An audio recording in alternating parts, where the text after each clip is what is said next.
It's been a bit quiet on the DCU front, at least for the last week or so. James Gunn, the co-CEO of DC Studios and de facto face of the company right now, is actually out promoting Guardians of the Galaxy Volume 3 for the competition. But he did recently have a very interesting interview with Rolling Stone. There's an article about it. And I wanted to get into it because I think the idea of superhero fatigue is really setting in. Everyone's like, oh, people are just tired of superheroes.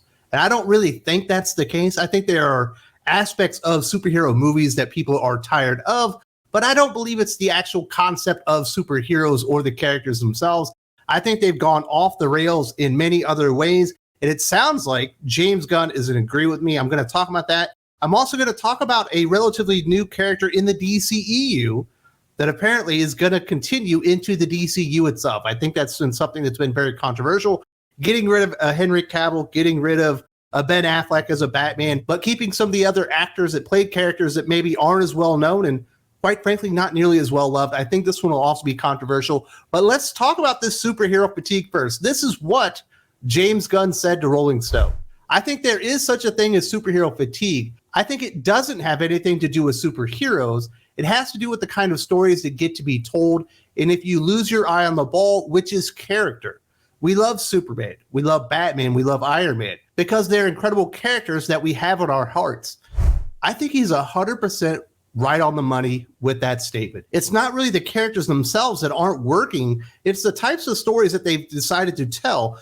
Like think about Thor: Love and Thunder, which I think most people can agree is an absolute abomination just as a film, let alone being a superhero film. What did that actually say about Thor? You know, the actual star of the movie?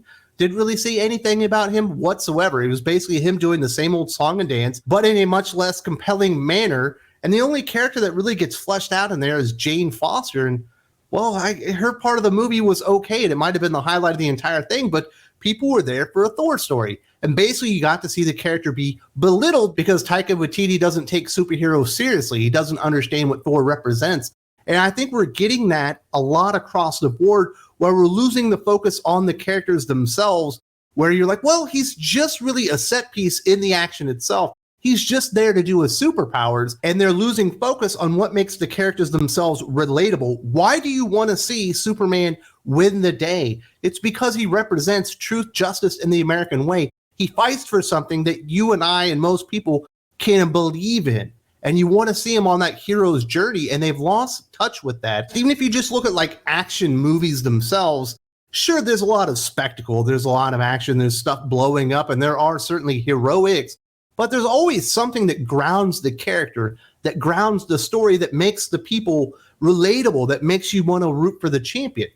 Like if you go and you think about Die Hard, some terrorists take over a tower, and John McClane has to save the day, right? That's the story. But that's not really what the story is. John McClane is a police officer that's down on his luck, and he's about to lose his family, and he's willing to do whatever he can to bring his family back together.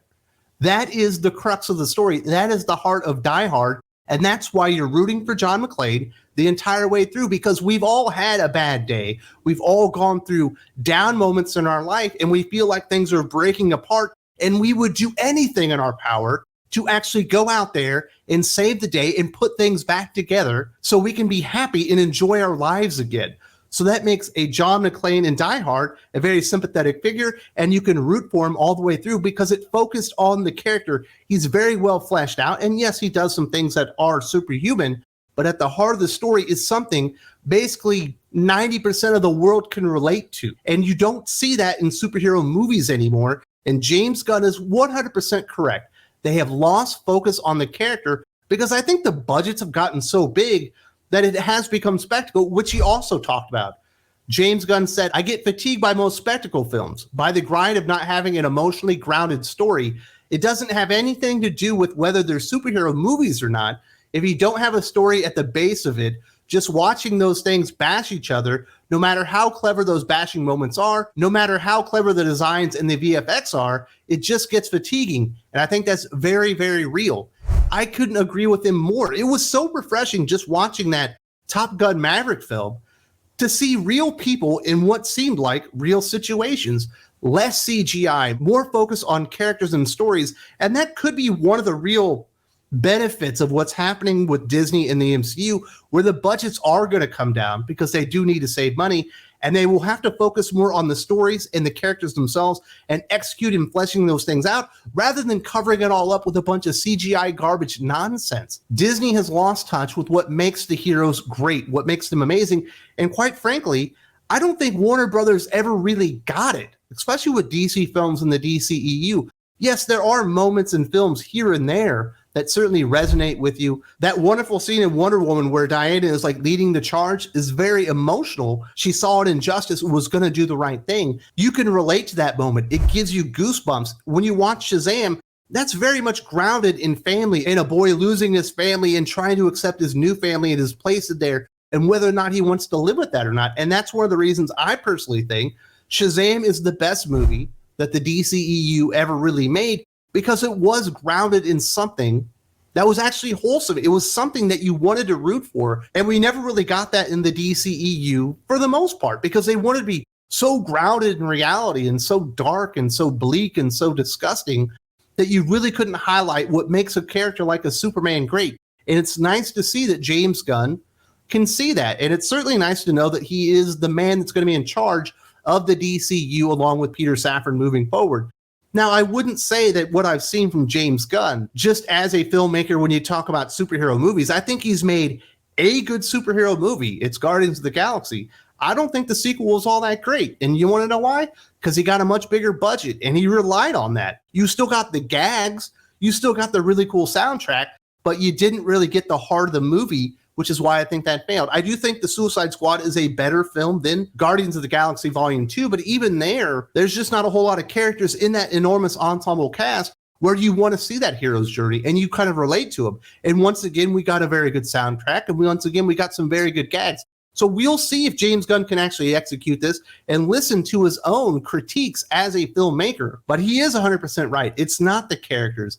It's not the universes, it's the stories being told, and the fact that it's basically all become spectacle rather than really good, solid storytelling. I think that's why a lot of people have turned away.